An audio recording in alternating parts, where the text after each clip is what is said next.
Oh, welcome back to LoveBabz, Love Talk on Babz Rawls-Ivy. Good morning. I'm delighted. Hey, Alistair. Hey, Hey, Quinn Babz. Mason. Unmute yourselves. How are y'all doing? I'm I'm up. doing great. How about you, Quinn? Good morning Listen, to you both. it's Oh, hey. spring and New Haven is bustling with music. And I'm enjoying this whole Hagen Price Bond love affair that y'all have created within New Haven. Well, thank you, Babz. This is a very special concert that we have coming up this week. You know, celebrating Black voices, past and present, and these three historical figures, Margaret Bonds, Helen Hagen, and Florence Price, of course, comprise 3/4 of the pieces on the program. And I'm so thrilled to have Quinn Mason to round out the quartet, very much alive and well, and thrilled to be playing his music for the first time here with the symphony. I'm glad. Welcome, Quinn. Your piece is called Joyous Trilogy. Yes, that is correct. And I would imagine, I'm guessing, but correct me, that it has something to do with these three women. Well, I mean, you could easily connect it back to it, but really it's a piece that is supposed to be the very embodiment of cheerfulness and happiness. And really I wrote it to put to design to put any listener in a good mood. And actually it's a really cool thing that it actually follows one of the joyous pieces on the program, the Florence Price Piano Concerto. Serious at first, but ends very much joyously. Yes. So Alistair, everywhere I go, I'm looking everywhere. Symphonies across this country are discovering Florence Price. Like she is enjoying like James Brown status right now. Like her music is like everywhere I go, and because I follow a lot of symphonies across the country, and everywhere I'm looking, everybody's playing some of her music. What do you make of that? Well, I think it's how can I put it? Better late than never. It's a long overdue arrival on the scene, and I'm just happy to see that we're part of this renaissance and renewed interest in her music. You know, you see for instance, the Philadelphia Orchestra with Yannick Nézet-Séguin, the music director, recording for a major label like Deutsche Grammophon, her first and third symphonies. The Grammy that just came for Michel Can's recording of works, including the piano concerto. It's about time. Yeah, it's about time.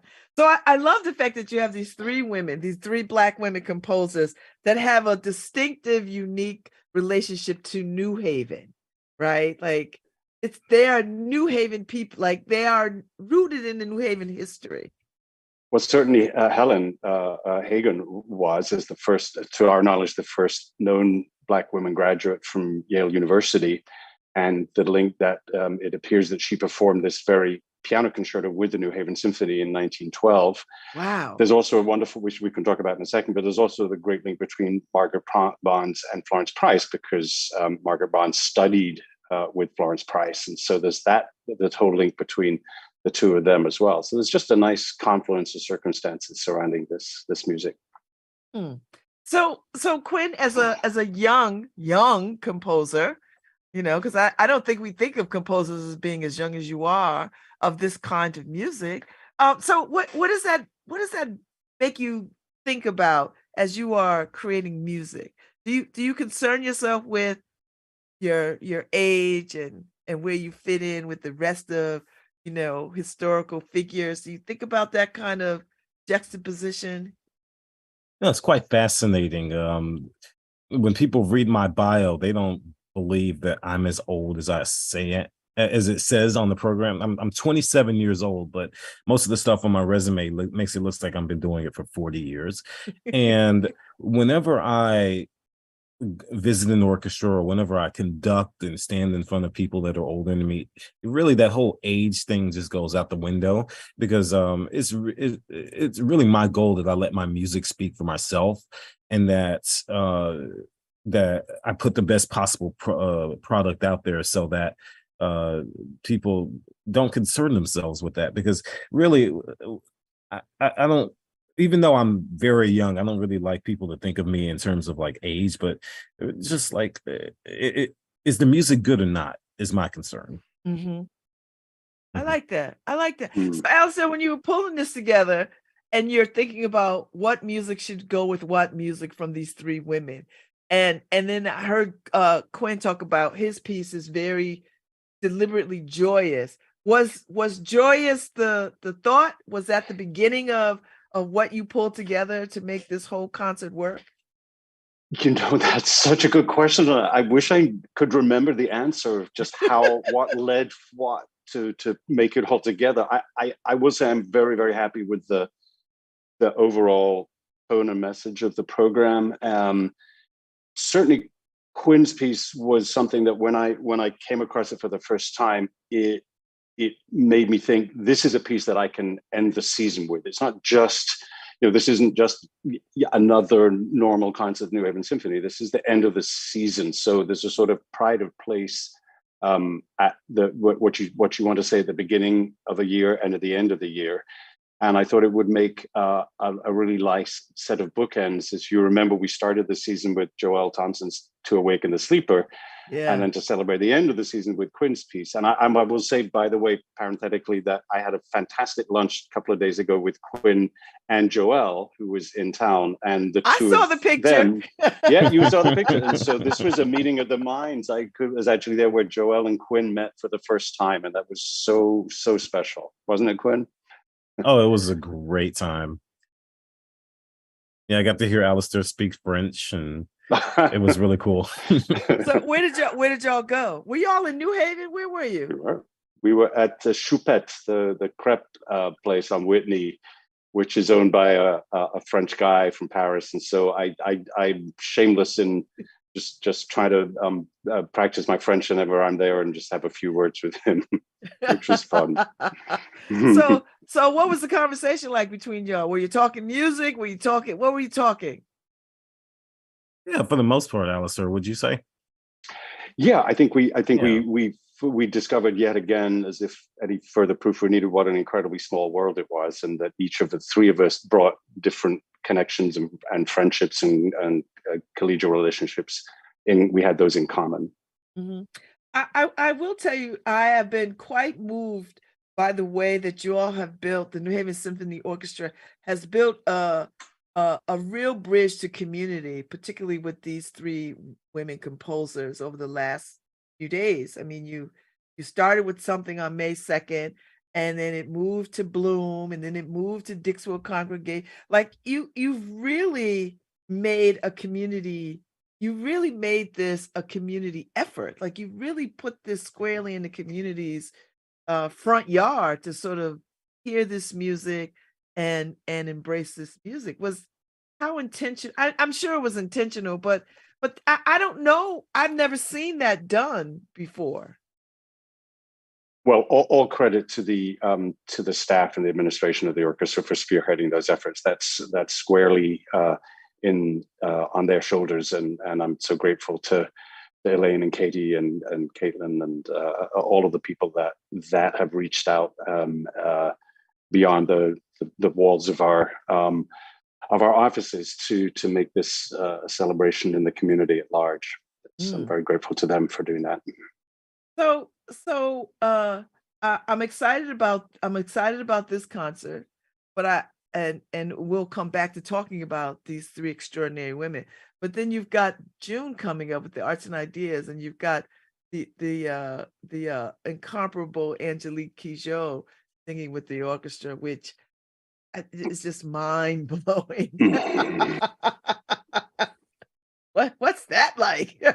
Well, I'll tell you on June 10th, but I think it's going to be great. And I should also note that we'll also be featuring a Joyous Trilogy again on that program as the first piece. So Quinn may or may not, he's a busy person these days, aren't you, Quinn? But you might be able to possibly come down and be on hand for that. And we'll have an even bigger audience, I imagine, since we're on the green.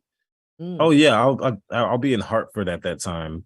Currently, I'm artist in residence with the Hartford Symphony, so it's not betrayal me being over here this week, but we're all family. It's all family. Yeah, but I'm definitely gonna try to get over here for that. So Alistair, when you're building this piece with these three magnificent women, do you call up Quinn and say, listen, like how does that relationship work? And because I would imagine, Alistair, you could pick anybody to sort of add to this trio, but you called him. What was it about him and his music and style of composing that just thought, all right, I like this? Well, as Quinn was saying just a minute or two ago, the most important thing is how is the music itself, and in this piece that Quinn's written, it's just as he says, it's the perfect embodiment of joy and sunniness, and I wanted that to be the last sound that we're ringing the audience's ears from the end of our classic season, and so it's tailor-made for that. I don't know if Quinn, you were saying that actually it's not.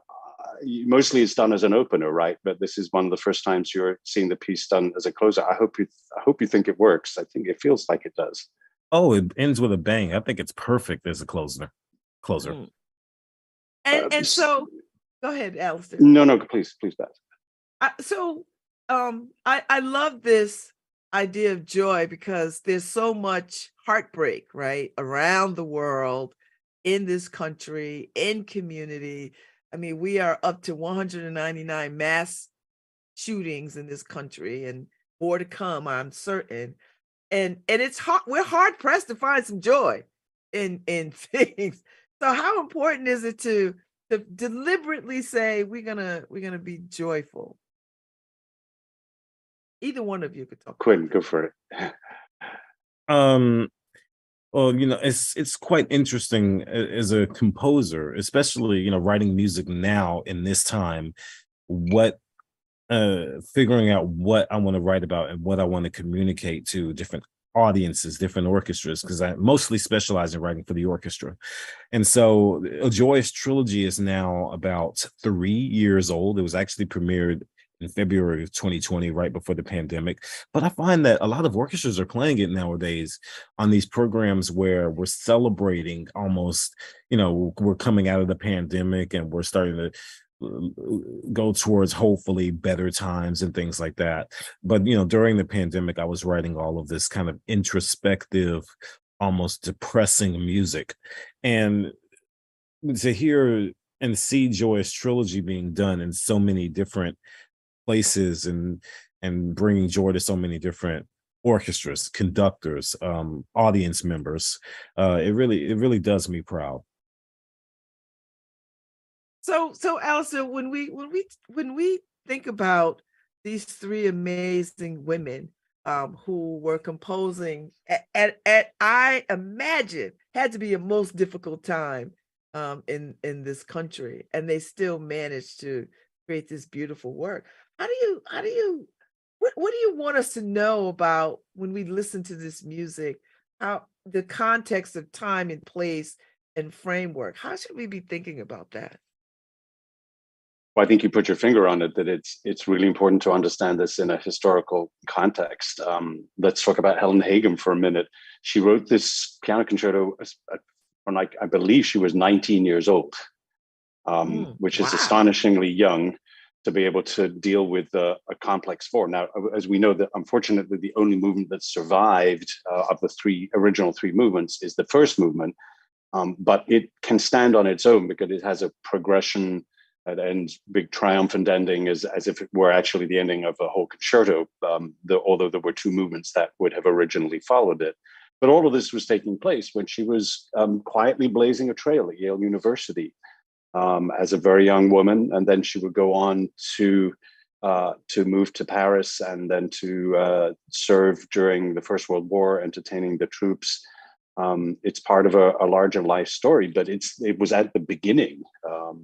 So it's important to realize that the kind of on the behalf of all three women that we're talking about here, that this must have taken a tremendous amount of perseverance and quiet self-confidence, because all the signs were pointing against them.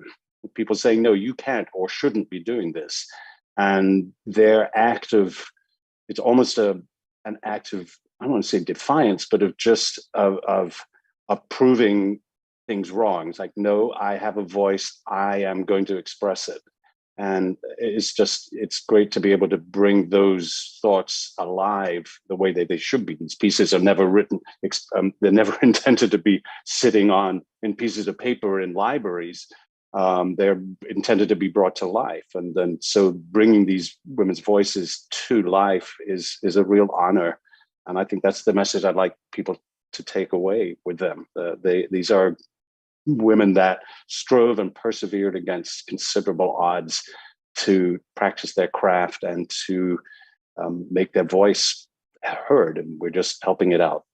So Quinn, when you are composing music, I mean, these three very Black women in the early 1900s trying to write this, doing this work, and here you are, this young man in this millennium. Do you see some similarities? Do you feel some of the race pressures that maybe not that you could experience what they experienced, but do you feel some of the remnants of that? Because classical music is still very much white.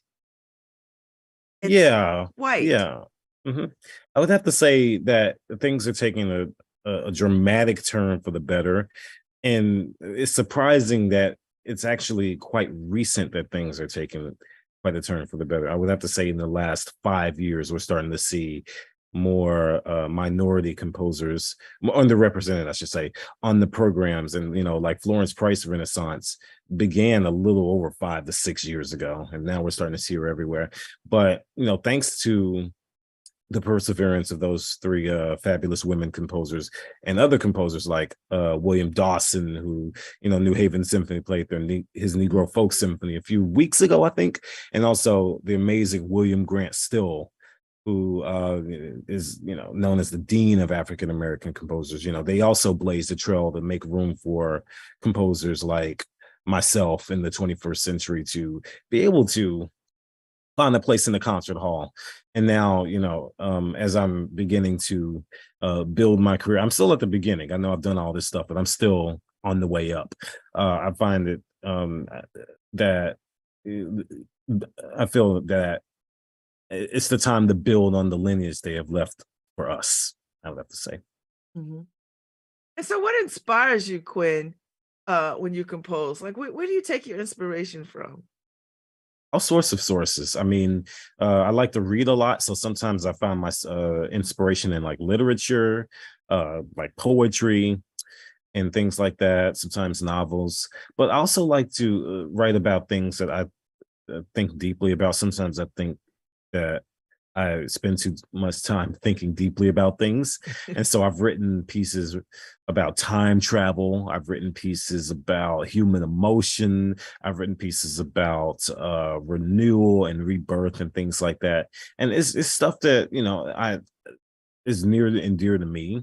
And I find that whenever I write it and then orchestras play it, it connects to different audiences and finds, it really speaks to the human soul, I've found. Because my thing is, if it speaks to me, hopefully it finds a way to speak to someone else. So Allison, when you hear a young composer, contemporary, maybe not contemporary, but when you hear a young composer talk about, the inspiration of music, what does that do for you? Because as a music director, you want to, as the young people say, you want to put them on. And you got to balance it with the Beethovens and the the other greats of the back in the day and of the day. You have to balance that out because you have an audience that might not know Quinn yet, but they know Beethoven and they know Chopin and they know all of that and they love that stuff. How do you balance that? Well, it's like creating a menu. You want to, at a restaurant, to have a variety of tastes, a variety of styles. I think the minute you hear the first 5 seconds of Quinn's piece, and it will make you sit up and start to put a long smile on your face.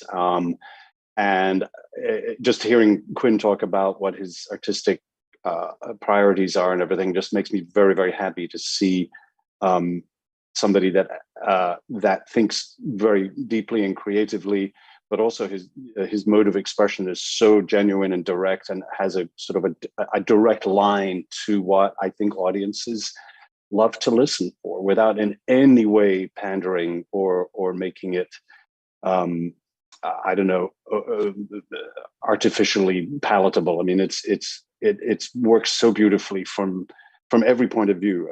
He's incredibly connected to the way an orchestra sounds, and how to make the orchestra sound absolutely at its best. I mean, Quinn, you know, I talked a little bit about, you know, when we were sitting after lunch the other day, and every question that I asked you about the score is like, well, it's pretty much already there. You were just confirming. So you have this uncanny ability to know exactly how what you hear in your mind is reflected exactly on the paper. And it makes, you know what, Babz, it makes my job a lot easier, because I just have to say to the orchestra, just do what he says, and it will come out exactly the way it should. I love it. So Allison, you're winding down your commitment to the New Haven Symphony Orchestra and to New Haven. What are your thoughts? What are you looking forward to do? How do you want to go out? Can you give us a sneak peek of what you're planning for your last seasons? My last season, which actually will have me on the podium more than the current season. I want to make sure that people understand I'm not quite done yet. I'll be conducting all through the fall next season, and then also 2 more concerts in the spring. We're not quite we are just on the cusp of announcing the season, but I can tell you, and Quinn, you can talk a little bit more about this, that my last concert a year from now will be featuring a brand new piano concerto that Quinn has written, and for which the New Haven Symphony is a co-commissioner. Wow. So that's really exciting. That's be on my very last concert as music director. Quinn, you want to say a little bit about that? No, I'm just kidding. Yeah, because it hasn't even been announced yet. But yeah, it's actually we're a collaboration with the renowned pianist Laura Downs, and several U.S. orchestras are co-commissioning it. We're doing a reading of it this summer at the Brevard Music Center, where I was a student in 2018. So I'll be coming back and doing that. But yeah, so I didn't even know you were conducting that, Alistair. That's great. I was wondering when I was going to work with you again. There you go. We've already got a date. There you go. There you go. Mark it in your calendar. So, and there's one other person that's part of this concert on Friday. Michelle Can. She's doing a piano solo. Tell me a little bit about her, Alistair and Quinn. I don't know her. Oh, well, she's fantastic. She's on the faculty at the Curtis Institute. She's a distinguished pianist, a great deal of flair. This is the first time that she and I are working together. But Quinn, you've come across her before, is that right?